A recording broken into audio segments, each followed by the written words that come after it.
Hey everyone, Humphrey here with Router Gods. Welcome back to another video. I'm back in Thailand after a couple days in Singapore, and then next week I've got a trip into Eastern Europe that I'll do probably a lot of videos about. But this video, we're going to talk about an unconventional way of staying and visiting Thailand. For the last 2.5 years, I've been working in Singapore, and it's been great, and that has allowed me to visit Thailand more often, more cheaply, have a much better experience than when I was in the US flying over. Number one, you are going to be earning a lot more money in Singapore. In fact, there are minimum salary requirements for you to get the employment pass, the EP, the PEP, the one, the etc. And if you have decent skills in the US, so if you're making 80K and up in the US, if you're making 60K and up in the US doing IT, doing marketing, architecture, whatever that is, most likely you can come to Singapore and get a bump in pay, right? So I was earning in the US for Cisco 200-ish, right? Minimum. So in a good year, much more than that. And then when I came to Singapore, I got a decent bump in pay. And on the years that I did well, really well, then the accelerators kicked in and made a lot more. So you can make really good money in Singapore, and probably more money than you would have made in the US, right?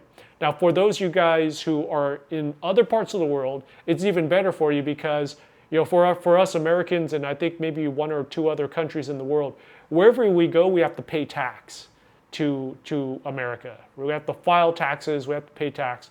There's a couple like exemptions and you could reduce your taxes, tricks and all that stuff. But for the rest of the world, if you're working in another country, you're generally not taxed on it. So it's even better for you guys. A lot of times you see people, they want to live in Thailand a lot or for a longer time, and they do things like, I want to become an English teacher, right? So I can get that work permit and stay longer in Thailand. Well, that's great. Yes, it does give you the work permit, but you're making 45,000 baht, maybe 50,000 baht. It's about 1,500 US dollars a month.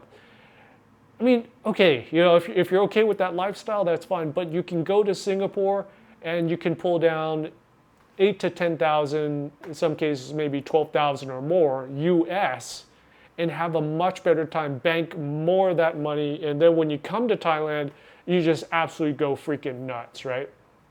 Now, yes, Singapore has a higher cost of living, true, right? Rents are higher, food is higher, etc.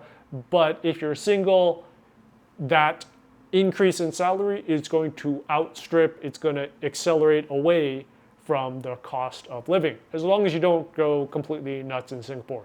It's very easy to do that. So that's number one. You will earn much more money in Singapore versus working in Thailand. Number two, flights are quick and cheap. So flying from Singapore to Thailand, it's about 2.5 hours. I just flew in today. I left Singapore, my flight was at 2:40 p.m. and I landed in Thailand at 4:15 p.m. It's basically kind of like if I was still living in Southern California or Arizona, and I was flying up to San Francisco, maybe not San Francisco, but Seattle or Salt Lake City. It's that type of scale on flights. Flights are cheap, so the flights you'll probably be using are like AirAsia, Vietjet, Scoot, and they're about 100 to 150 bucks if you buy early enough, one way, and 100 to 150 US. Right, Sing, it's like 68 bucks. And then what a lot of these low-cost airlines do is they upsell you on like the luggage and the seating and stuff like that. So usually I buy like extra cabin luggage, or I buy like checked luggage, and it, another 10 bucks or whatever. And if I want to splurge, I'll spend like $10 more on the priority seating or something like that. But when I was taking the trips from the US, it would be Eva Air, China Airlines, once in a while Thai Airways, not that great of an airline, but or United or Delta, going through Japan or some other country. So the problem with those flights, if you got them really early and on an off season, you could get them. I think I got some for like 700 US, But often if you're coming up near the holidays, you're talking $1,000 plus. Now, advantage number 3, no jet lag. This is huge.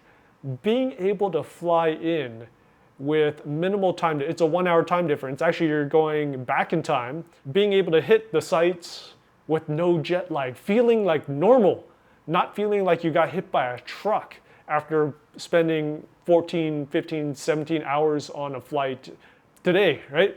Left at 2:40, landed at 4:15, got into the airport around 5:15, 5:15-ish, right?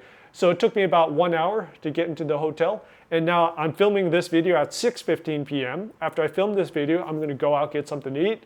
And tomorrow I'll be fine. And I'll be able to sleep like normal. So I'm not wasting 2 to 3 days of just feeling completely messed up from the jet lag. This is huge. I mean, this is probably, yeah, the money is number 1, but I think this is a quick second, is that I don't have jet lag, I hit the ground running. Advantage number 4, you'll be able to fly into Mueang Airport. And you may not think this is a big thing. Actually, I'll take a step back. If you didn't know, Bangkok has 2 airports. The first airport, the main airport, is Suvarnabhumi Airport. Right? That's on the eastern side of Bangkok. I'll throw up a map so you kind of know. So east of main part of Bangkok, and Mueang Airport is north of Bangkok. What's the great thing about flying into Mueang? It's smaller, faster, better. It's smaller, so you're not doing this horrendous walk from your gate into immigration. Now, those of you guys who have landed at the main airport, you know how long this walk is. The terminals are huge. You're walking forever. It's less crowded. It's better. Speaking about immigration, right? Sometimes the normal lines at Mueang Airport have no one in them. Actually, a lot of times they have no one in them, depending on when you land. I still use the APEC line because I have an APEC card, and yeah, it's a better experience if you have the APEC card because you're here for business, right? And yeah, I'm here for business. Versus Suvarnabhumi Airport, you guys know, you land there. If you've landed at a a couple of jumbo jets have landed at the same time, have fun waiting in those lines, right?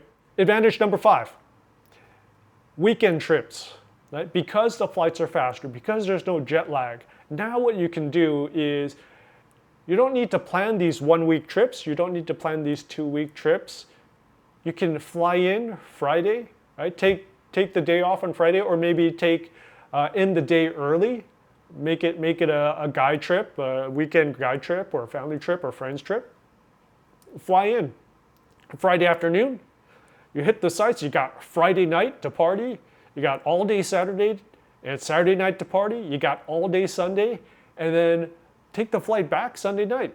Awesome. Or fly back Monday morning, right? Weekend trips are so easy. And the last one is, it's a little thing, but if you like traveling outside of Bangkok, so if you like Chiang Mai, if you like Phuket, if you like the islands, from Singapore, the low-cost carriers, particularly AirAsia and Scoot, they have direct flights to those destinations. So you could Changi Airport and bam, right? I did this a couple weeks ago. I flew from Singapore right into Chiang Mai. Right? It was great.